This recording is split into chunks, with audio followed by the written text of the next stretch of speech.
Pasar. Dalam bisnis, pasar terbagi menjadi dua, yaitu pasar tertutup dan pasar terbuka. Pasar tertutup biasanya bisnis yang hanya memiliki single buyer. Kalau pasar terbuka punya arti berlawanan, pasarnya bebas, pembelinya banyak. Open market business seperti berbisnis toko, retail shop, hotel dan multi-buyer lainnya, kita harus memiliki sarana lengkap mulai dari lokasi tepat, merek atau brand, strategi pemasaran, strategi penjualan dan banyak lagi. Secara teknis, open market no sines jagonya. Saya, usaha toko swalayan dulu punya sampai 11 tapi saya jual. Hotel milik saya pun tidak terbuka banget pasarnya karena sudah ada kontrak panjang dari Pertamina di Cepu. Setidaknya sudah 50% kamar sudah kontrak terjual. Jadi hampir semua bisnis saya kebanyakan di closed market. Karena itu saya, bisaan sedikit, menerangkan bisnis closed market. Dan ini ada pakem bagi business development dalam organisasi saya. Untuk yang real atau sektor manufaktur, industri, sektor real ada 6 langkah. Kalau sektor jasa atau layanan ada 4 langkah. 6 langkah ini terbagi 2 lagi, greenfield dan brownfield. Sebagai catatan sampai brownfield semua biaya praoperasional masih tanggungan kita. Sekarang kita coba uraikan.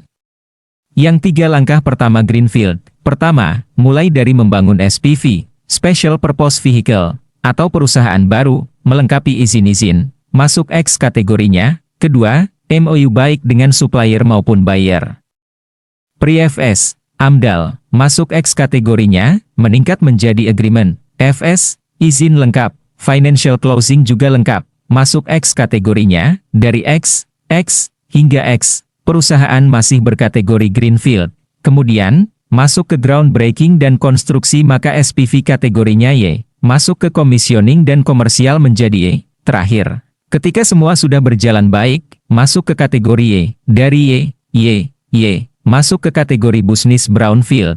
Ibarat padi menguning akan panen. Ini adalah kategori seorang business developer berpikir. Ini platformnya melihat perkembangan step bisnis. Dan disinilah seni bisnis bermain, investor setiap layer ada peminatnya, salah melihat posisi usaha, investor bisa nggak datang-datang karena kemahalan melihat bisnis sendiri. Demikian sebaliknya, salah meletakkan dan memberi penawaran kemurahan langsung ditelan investor. Membuat sakit hati kita sendiri di kemudian hari, itu dari kacamata investor. Kalau dari kacamata founder atau pembiaya, lain lagi melihatnya, kita bertemu VC, Venture Capital, beda dengan bertemu HF. Hedge fund, beda dengan bertemu investment banking, beda dengan bertemu bank. Bukankah begitu pemasalahan sahabat? Bisnis seakan gak jalan atau gak nyambung terus dengan investor atau founder, padahal sederhana, kan? Apa belum juga paham?